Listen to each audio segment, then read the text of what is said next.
السلام علیکم ناظرین، دی واچ کے ساتھ میں ہوں آپ کا میزبان حسن خالد۔ ناظرین، جو اسرائیل اور فلسطین کا جو معاملہ ہے اس پر بات ہمارے میڈیا پر ہوتی تو ہے، ہمارے ملک میں ہوتی تو ہے، اور بڑی اچھا لگا مجھے کہ جس طرح سے ہماری جو یوتھ ہے، ہمارے جو نوجوان ہیں، وہ جس طرح سے اپنی انوالومنٹ اس ایشو پہ شو کر رہے ہیں۔ لیکن کیا ہم واقعی فلسطینیوں کے لیے کچھ کر رہے ہیں؟ فلسطین اور اسرائیل کے درمیان کہا جاتا ہے کہ جنگ ہے، وہ جنگ نہیں ہے، وہ اسرائیل کے وہ مظالم ہے جن کا مقابلہ فلسطینی نہیں کر سکتے، وہ اسرائیل کی وہ طاقت کی نمائش ہے جس کا مقابلہ فلسطینی نہیں کر سکتے۔ یہ جنگ نہیں ہے، یہ اسرائیل کے مظالم کی ایک داستان ہے۔ اسی کے بارے میں جانیں گے، اسی کے بارے میں بات کریں گے کہ کیا مسلمان جو ممالک ہیں وہ اپنا فلسطینیوں کا جو حق ہے وہ ادا کر رہے ہیں؟ کیا مسلمان جو اس وقت پورے خطے میں موجود ہیں وہ فلسطینیوں کے لیے آواز اٹھا رہے ہیں؟ اور صرف آواز ہی نہیں اٹھانی، اقدامات بھی کرنے ہیں، عملی اقدام کیا کوئی کر رہا ہے؟ چاہے وہ UN ہے، چاہے وہ امریکہ ہے، چاہے وہ پاکستان ہے، چاہے وہ ٹرکی ہے، چاہے وہ OIC ہے، کون سی ایسے اقدامات ہیں جو ان سارے ممالک نے یا UN نے اٹھائے ہیں؟ اس کے بارے میں جانیں گے۔ ہمارے ساتھ آج موجود ہیں پروفیسر محمد الیاس انصاری صاحب، PhD انٹرنیشنل ریلیشنز ہیں اور پولیٹیکل اینالسٹ بھی ہیں۔ سب سے پہلے جو سوال آپ سب کے میرے دل میں ہے، ہمارے دماغ میں ہے کہ یہ جو کلیش ہے، یہ جو ایک کانفلکٹ ہے پروفیسر صاحب، یہ بنا کیسے؟ یہ شروع کب ہوا؟ اس کی وجہ کیا تھی؟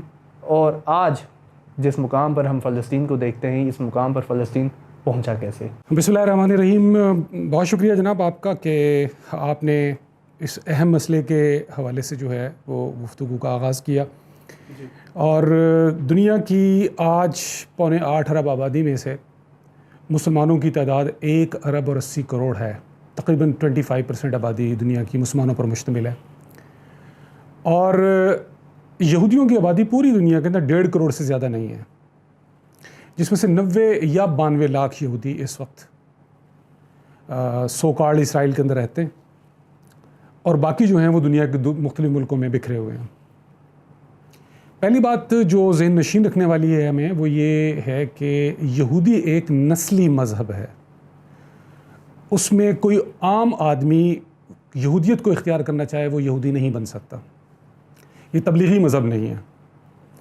اسی طریقے سے جس طرح سے ہندوؤں کے ہاں ذات پات کا نظام ہے، وہ چینج نہیں کیا جا سکتا، برہمن کے سٹیٹس کو کوئی اور نہیں پہنچ سکتا، وہ برہمن ہی رہے گا۔ تو اس اعتبار سے ہندوؤں میں اور یہودیوں میں یہ ایک نسلی مماثلت ہے، ایک سملیرٹی ہے۔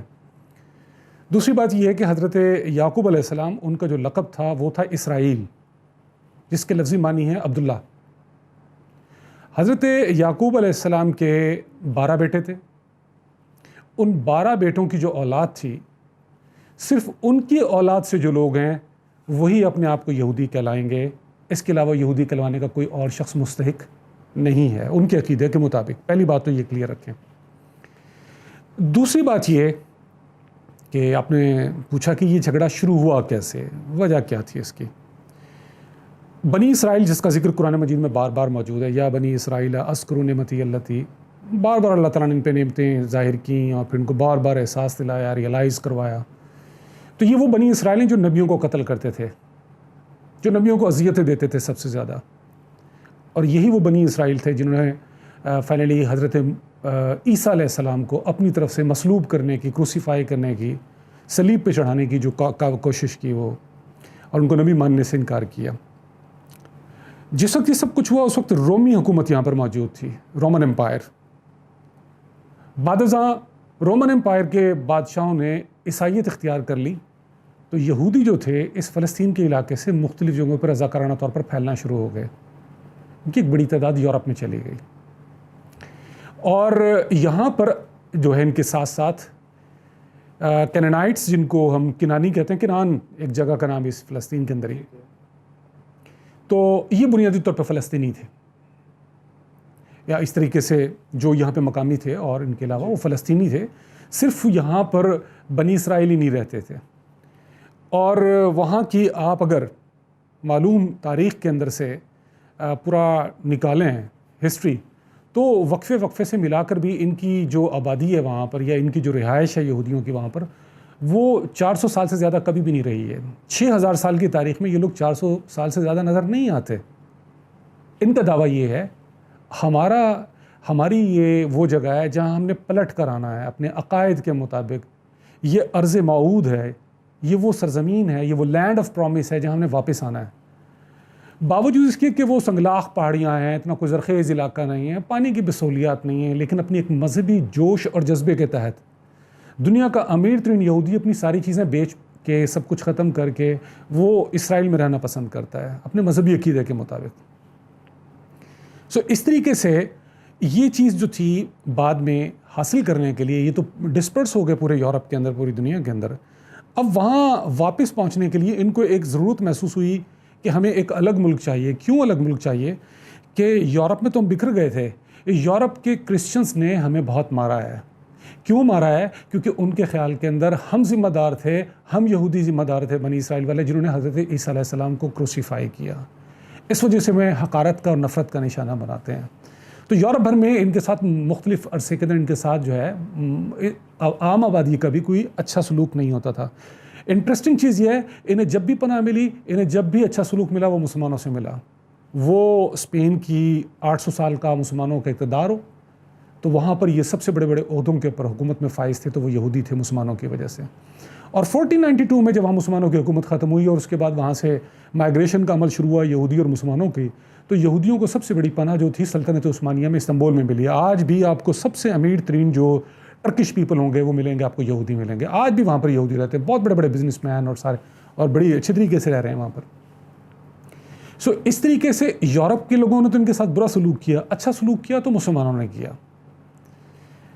ہوا یوں کہ خلافت عثمانیہ میں جو آخری خلیفہ تھے سلطان حمید عبد الثانی, ان کو انہوں نے معاشی مشکلات درپیش تھی خلافت عثمانیہ کو, پیشکش کی, ہم آپ کو اتنا پیسہ دینے کے لیے تیار ہیں, آپ یروشلم ہمیں دے دیں. اور انہوں نے کہا کہ جی میں اپنی جان تو دے سکتا ہوں, یروشلم نہیں دے سکتا. اس کے بعد انہوں نے پھر اس پیسے کی پیشکش جو تھی جا کر آگے کی برطانیہ کو, کہ آپ فرسٹ ورلڈ وار میں پھنسے ہوئے ہیں, پیسہ چاہیے آپ کو ٹکا کر, پیسہ ہم دیں گے آپ کو جتنا آپ چاہیے, اس کے عوض ہمیں فلسطین دے دو. چونکہ ایک طرف جرمنی خلافت عثمانیہ, اس کے ساتھ جناب آسٹرو ہنگرین امپائر, اس کے مقابلے میں جو الائڈ فورسز تھیں اس میں برطانیہ تھا, فرانس تھا, اس کے اندر رشیا تھا. یہ نمایاں طور پہ جو ملک میں ان کی بات کر رہا ہوں. اور یہ بھی ذہن میں رہے کہ اس وقت دنیا کے اکثر علاقوں پر قبضہ تھا 3-4 بڑی پاورز کا, برطانیہ اور فرانس وغیرہ کا, تو اس لیے باقی ہندوستان ہو گیا جیسے, یہ سب تو غلام ہی تھے.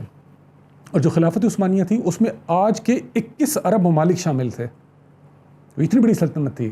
یورپ کے جنوبی حصے کے اندر جو ہے اس میں سائپرس شامل تھا, گریس کے کچھ حصے شامل تھے, اس میں ہنگری تھا, اس میں رومانیہ کے کچھ حصے تھے, اس میں البانیہ تھا, اس میں آج کا کوسوو تھا, اس میں آج کا سربیا تھا, مونٹینیگرو تھا, کرویشیا تھا, سلووینیا تھا, اس میں بوسنیا تھا, اس میں اسی طریقے سے جو ہے اور علاقے شامل تھے.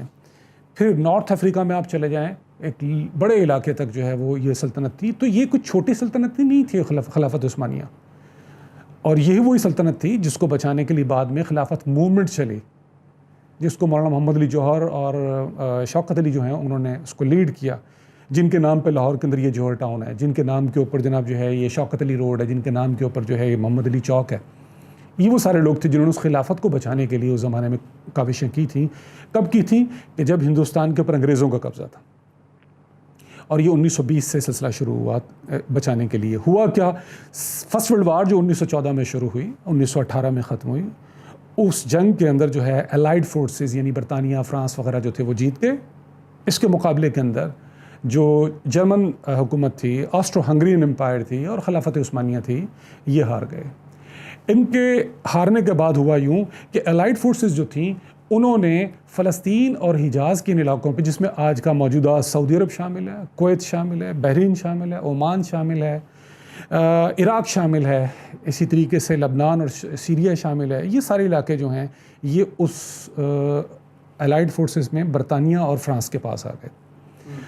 فلسطین پہ پرٹیکولرلی جو ہے وہ برطانیہ نے قبضہ کیا, اور ان کو چونکہ کہا گیا تھا کہ پیسے ہم دیں گے, یہ علاقہ آپ ہمیں ایک آزاد مملکت کی صورت میں لے دیں.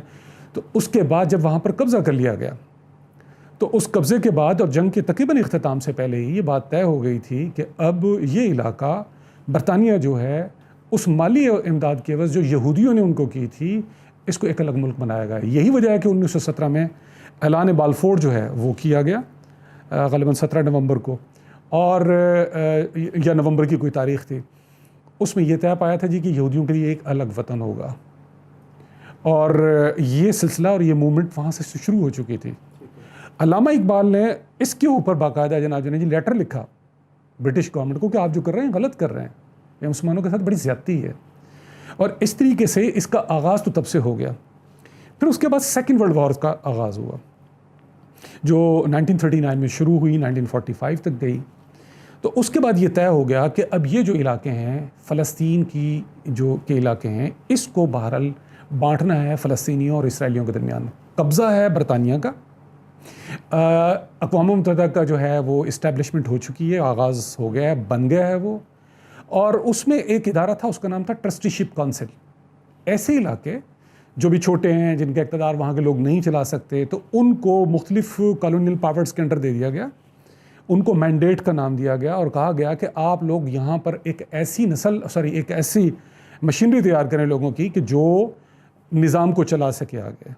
تو فلسطین کے معاملے میں بھی یہ طے ہوا کہ یہ علاقہ کس کو دینا ہے, اور وہ برطانیہ کے پاس آیا, اور وہاں پہ اس عرصے میں پوری ایک پلاننگ کے مطابق یہودی دھڑا دھڑ پورے یورپ سے آتے رہے اور یہاں پر آ کر زمینیں خریدتے رہے غریب فلسطینیوں سے. اسی طریقے سے حکومت برطانیہ نے بھی ایسے کاموں کی جو ہے وہ حوصلہ افزائی کی تاکہ فلسطینی یہاں سے نکل جائیں, آبادی کا توازن بگڑ جائے, اور یوں ایک بڑی تعداد میں ریوڑ کہنا چاہیے میں, کیونکہ انسان جو ہے نا وہ تو لشکروں میں آتا ہے نا, یہ تو جانوروں والا کام تھا جو یہودیوں نے کیا اور انگریز ان کے سرپرست تھے. اس لیے میں ڈیلیبریٹلی لفظ استعمال کر رہا ہوں, ریوڑ ان یہودیوں کے یہاں پر آئے اور ان علاقوں پہ جو ہے خریدتے رہے. ابھی لوگوں کو علم نہیں تھا, ان پڑھ لوگ تھے, زمینیں بیچتے رہے. اس کے بعد ایک پلان دیا گیا, اور پلان یہ دیا گیا کہ جس کو بانٹ دیا جائے. اس کے اندر انٹرسٹنگلی جو تھوڑا بہت سرسبزی علاقہ جو بھی تھا فلسطین کا, وہ یہودیوں کے حوالے سے, سنگلاخ اور بجر علاقہ جو تھا وہ مسلمانوں یعنی فلسطینیوں کے پاس, اور اس کا اعلان کر دیا گیا. اور اس کے ساتھ ہی یہودیوں نے اپنی خفیہ تنظیمیں بنا لی. وہ انہوں نے جناب مطالبہ کیا کہ فوری طور پہ ہمیں ملک دیا جائے اور یہاں سے جو برٹش ہیں یہ یہاں سے نکلیں. اس کے لیے انہوں نے برٹش فورسز کے اوپر حملے تک بھی کیے. دہشت گردی کی تمام اقسام جو تھیں انہوں نے پوری کی ہیں یہودیوں نے. ان شارٹ یہ کہ اقوام متحدہ میں اس کے لیے رائے شماری کی گئی کہ بتائیے جی کیا کیا جائے. یہ دنیا کا واحد ملک ہے, آج 192 یا 194 ممبر ممالک ہیں یو این کے, ان میں سے یہ واحد ملک ہے کہ جو یو این کی قرارداد کے ذریعے سے بنا ہے. آج تک دنیا میں کوئی ملک یو این کی قرارداد سے نہیں بنا, اس لیے یہ ایک آرٹیفیشل ملک ہے. ہمیں بالکل اس کو یہ سمجھنا چاہیے ایک انلیگل ملک ہے جس کو یو این کے پلیٹ فارم سے جو بڑی اقوام تھیں انہوں نے جناب غریب اقوام کے اوپر اس کو مسلط کیا. انٹرسٹنگلی پہلی رائے شماری کے اندر اتنے ممالک نے ساتھ ہی نہیں دیا کہ جو ریکوائرڈ ووٹ تھے ممالک کے وہ پورے ہو سکتے. تو اس میں امریکہ نے دوسری مرتبہ رائے شماری کروانے کے لیے اقوام متحدہ کے ذریعے سے اسرائیل نام کا ایک مصنوعی ملک بنانے کے لیے پھر مختلف ملکوں کو, چھوٹے چھوٹے ملکوں کو لالچ دیے, انسینٹیوز دیے, ایڈ کے نام پہ, جہاں پہ تھریٹ کام کر سکتی تھی وہ دی, تب بھی جناب بات نہ بن سکی. اس کے بعد پھر تیسری مرتبہ رائے شماری کروائی گئی. انٹرسٹنگ چیز ہے یہ ہسٹری میں یو این کی.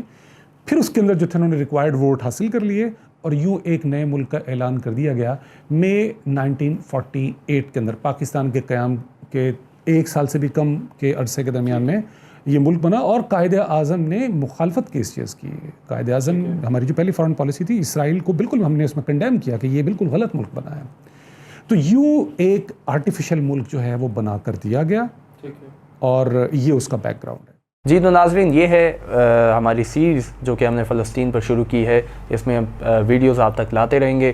ہم مختلف سوالات جو ہم ڈاکٹر صاحب کے ساتھ بیٹھ کر ایک سیشنز ہم کرتے رہیں گے فلسطین اور اسرائیل کی جو تنازع ہے اس کے اوپر. تو اسٹے ٹیونڈ اور دیکھتے رہیے ہماری جو یہ سیریز ہے فلسطین کے اوپر. اور کوئی بھی آپ کا سوال ہو, کوئی بھی آپ جس کے بارے میں چاہ رہے ہوں کہ جس پر ہم بات کریں, وہ ہمیں کمنٹ سیکشن میں بتائیے گا.